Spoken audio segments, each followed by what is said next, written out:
Okay, guys, hi, I am Faith Logado, and today I'll be doing my presentation on my rhetorical essay on Malcolm X about the ballot and the bullet today. And I will be also showing my slideshow so you can get a good idea. So, the reason why I wanted to do the ballot or the bullet by Malcolm X is because I think he's one of the historical leaders in our country, in US history, that really became underrated, like from Martin Luther King Jr. But in his speech that was delivered in December 3rd, 1964, it really changed the game for American history, and not just only for African Americans, but for like everyone around the culture, because he really inspired everyone to make a stand for their rights and civil rights from white liberals who weren't like allowing them to speak their truth. So we'll continue. So, who is Malcolm X? Malcolm X was born on May 19th, 1925, in Omaha, Nebraska. And to be honest, when doing the research for him, I realized that Malcolm X really was, he had a troubled life as well. He was a criminal hustler to become a national minister of the Nation of Islam and popularized Black nationalism, which emphasized self-defense for Black Americans and independence from white America. And the reason why he says white America is because at the time, there was very much racism going around in the country. And he believed that there were many white liberals in power who weren't giving anybody else the ability to use their voice and speak up for their truth. So he believed that African Americans had to use their voice in some capacity, which was through ballots, which is also referred to voting. So he thought if he could make a speech that inspired his people and others of different ethnic groups to take a stand and help African Americans get to those places, then the world will be a better place. But also, Malcolm X went through his own challenges. Like, he didn't just become a leader from like everything. He had to grow from his childhood to his teenage years because as any teenager who grows up has their phases. They go into trouble, they do criminal activities, and same thing happened to Malcolm X. But one thing he discovered while being in prison and jail when he was a teenager, he began to educate himself on the National of Islam, and he discovered that he was part Muslim, part Islam, but as well, he wanted to keep the connection of his African American there. And he used that knowledge to learn of different ethnic groups around the countries and realized that they come together, they can create unity for a better United States in the future, which we are today. So let's talk about the ballot and the bullet in particular. One of the things that made the speech so well known was that it inspired Black nationalism and self-determination. So, what I mean by this is the power of voting. So, one thing we realized over the years is the power of voting is super critical in the United States.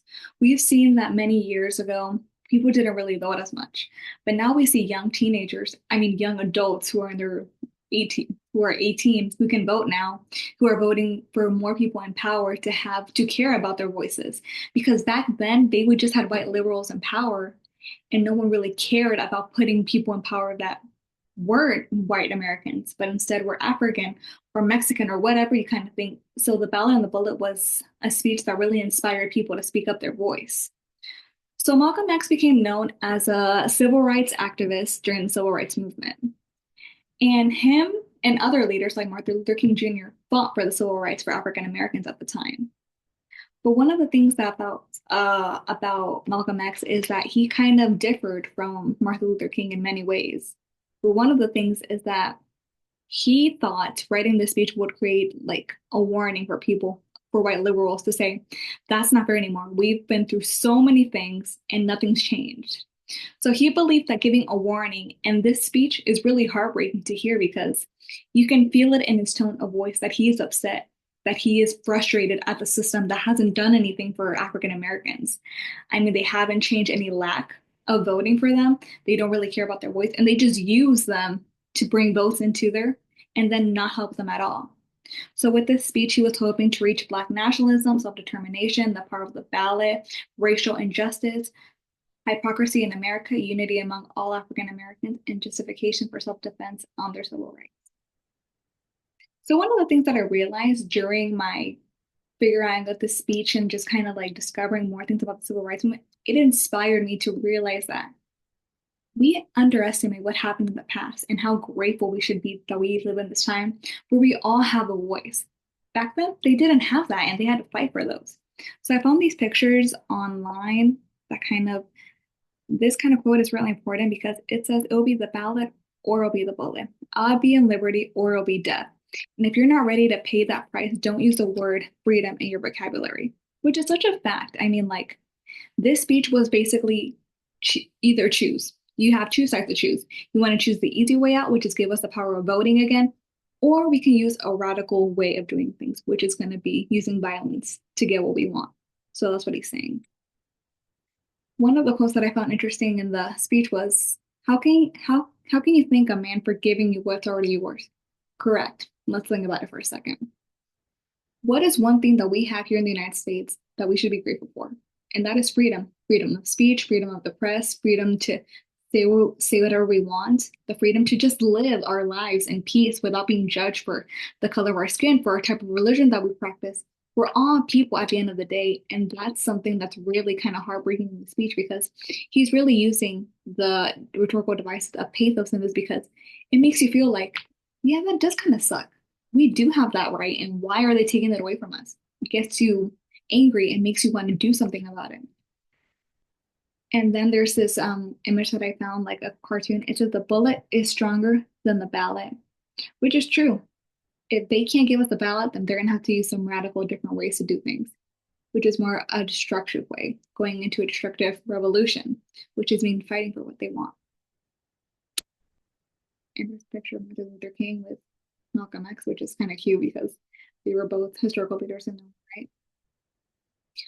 Why was this time so important in history? Well, it was during the civil rights movement. It was during a difficult time where we saw everyone who was divided by different reasons for many things, from class to the color of their skin to religion to many things, different perspectives.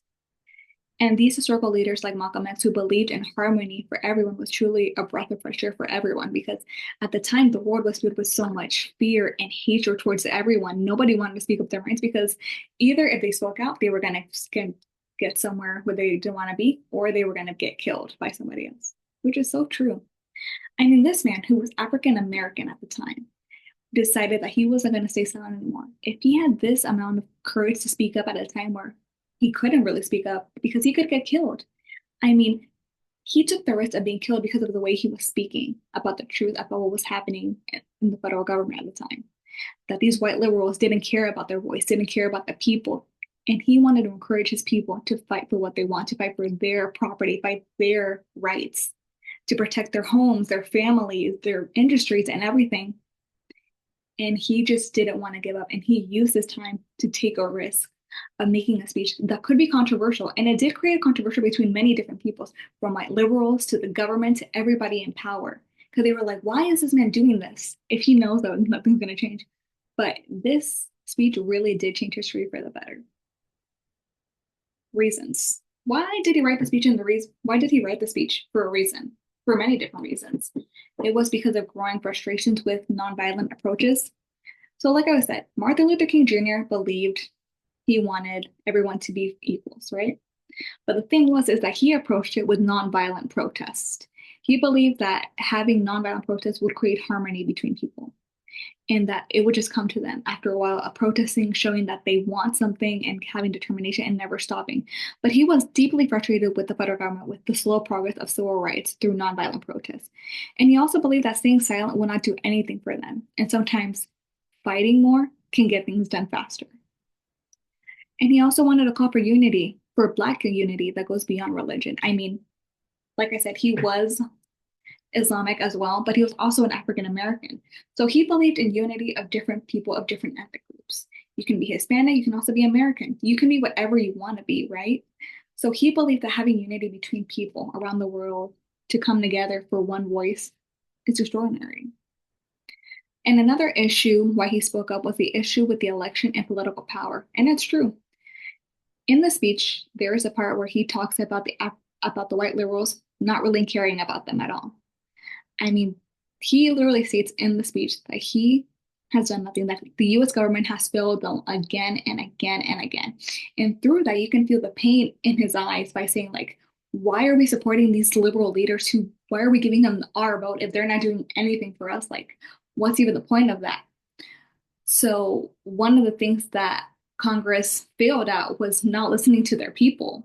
was just doing whatever they wanted and just leave them in the dark. So he wanted to push Black Americans to realize the power of their vote and make valid choices to put people in power that care about their people and voice. So instead of just voting for random reasons, they can actually think about before they vote and put it in the ballot by choosing leaders that do care about them and not just going to give up on them.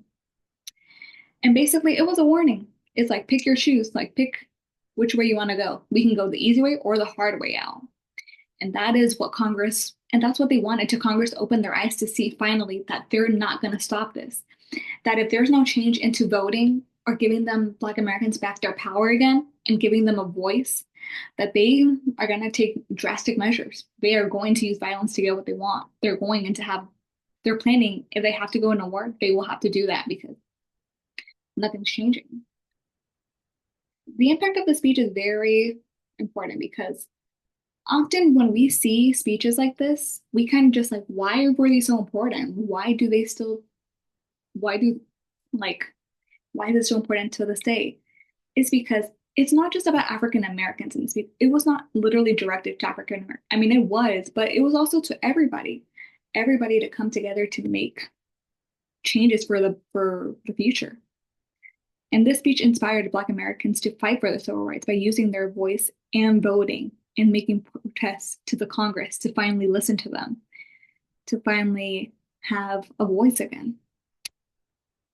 So these are some civil rights movements visuals that I was able to find. I mean, it says right here, justice. Do you know what that means? Which is so true. Like, if these leaders in power really know what justice is, why are we living in this capacity? Why are we like pigs? Why are you treating us like pigs? It's not just about like Black Americans, it's African Americans, it's any type of person that comes from a different place who isn't American. And look at this man. I mean, he was so young when he did this. And look at all these people fighting for just their freedom. And look at them. And it says, your freedom can't wait, which is so true. Why? If we've always had this freedom living here, why take it from us? There are key themes in the ballot and the Ballot speech. There's many use of rhetorical strategies that is being presented in the speech, which is the use of repetition, rhetorical questions, rhetorical analysis, and logistics. I mean, let's look at the use of ethos, pathos, and logos. When we think about ethos, it's credibility. And we know that Malcolm X is credible in talking about what he says because, as well, he is an African American. He has experienced this firsthand of the struggle that African Americans had to deal with during the civil rights movement. So people can believe his message because they know what he's saying is true because he's experienced that. He's experienced the brutal ways African Americans had to deal with the issue of not having freedom in their right. And also, the repetition of phrases and words and questions was all around his speech to get those words into people's head to understand of what he wants things to happen and to actually do it. But another thing is that people will believe someone and use and trust in their words if they're credible. And he is. I mean, African Americans can see that he's being truthful and that he wants those things to happen because he understands the feelings that African Americans deal with. And also, he's worked in the church. He knows how to talk to people. So he knows what he's saying to get people to understand his voice. But also figurative language. There's a lots of use of like using metaphors, similes. Like the ballot or the bullet is basically one way or the other. We want to choose the easy way out by giving us back our voting, giving us back power, or we can just get into a frenzy and start arguing with each other and going into war. And that's one thing about the speech that makes it so important because not only did it inspire people to make a change, to stand up for their rights, but also it inspired other people to realize that the power that they have as a citizen of this nation, and it only takes one person to stand up. I mean, this man and Martin Luther King Jr. were just two men, two regular African American men living in a time period where it was difficult. But they took the risk to speak their minds and use their voice to make change for the United States. And they did that by themselves and they inspired others to join in the movement. And that's why the speech is still so well known to this day. Now, another thing I want to talk about is the compare and contrast between Martin Luther King Jr. and Malcolm X. One of the things that Malcolm X criticized Martin Luther King Jr. for a time was using nonviolence protest because he believed that it's better like that. Why would we want to cause more hatred and not good for this world? So he believed having protests that were good was everything going to happen good. But as well, he believed that nonviolence could be the key as well. Because he thinks that after the government has done all of this, and we've told them many times to make changes, they haven't done anything. So why treat them like good guys? Why don't we just go into war? And he believed that. But also, he wanted to see the urgency of the civil rights struggles. There is a quote in the speech where it says, "This is the year of the ballot and the vote." 1964 was the election year, and he wanted it to be a turning point for African Americans at the time. He states directly to everyone on that stage that if meaningful change doesn't come through voting, there will be more radical actions that might happen. And when I mean radical actions, I mean violent actions could happen. Because if nothing's changed, why stand and wait? They took so long to make any changes, and doing this is the only way that they're gonna listen. And if it means violence, then so be it. And that's what he thought. As well, it's unity across religions. I mean, anybody knows that religions can be a very hard topic for anybody to talk about, especially now in this time period, still to this day. But he believed that being either Hispanic, not Hispanic, Muslim, Black, Christians, Muslims, or anything else, it doesn't really matter because we're all humans at the end of the day. We may come from different parts of the world, but we're all humans trying to get through life in the easiest way possible, even though there's struggles, and they had a lot to struggle with already, with not having a voice. Even though life can be hard now, back then it was impossible to live sometimes because they had nothing else to do. But comparing both of these things is, for example, Martin Luther King wanted to fight for peace without using violence. But X wanted that to happen no matter what, even if it meant violence. So, in conclusion, I want to say that this time period was truly such a spectacular journey to work on it for like a few months already. And I discovered so many things about Michael X that I never thought I could. I mean, I realized that this man, he went through his own journey as well. I mean, he started off as a rebel growing up as a kid, but then he grew up into being a leader in his own way and made a speech that is still one of the best speeches ever created, even in this time period, because he inspired everyone around the world to not stand around and wait for things to happen. If you want things to happen, then you have to do it yourself. No one's going to do it for you. You can't wait around for the day to come because that's what Martin Luther King did. I mean, he fought for his rights as well, and people still know him to this day. But Malcolm X is underrated because of the way he thought people should handle it by using violence. But as well, it was just a warning. This speech was a warning to liberals, to white liberals, to say, hey, we're sick and tired of you lying to us, saying that you really care about us, that you want to help us. So he decided, enough is enough. I'm going to stand up for our rights and finally push for something better. And I mean, all leaders that were people of color were taking the risk, were taking risk in their own lives because they know they could be killed if they spoke one word that could upset them. But they didn't care about that. They wanted to seek freedom for their people. I mean, African Americans have been through their own struggles for many centuries where they had to deal working in plantations, being slaves, having to work for other people, even though they had their own choice to do whatever they wanted to do.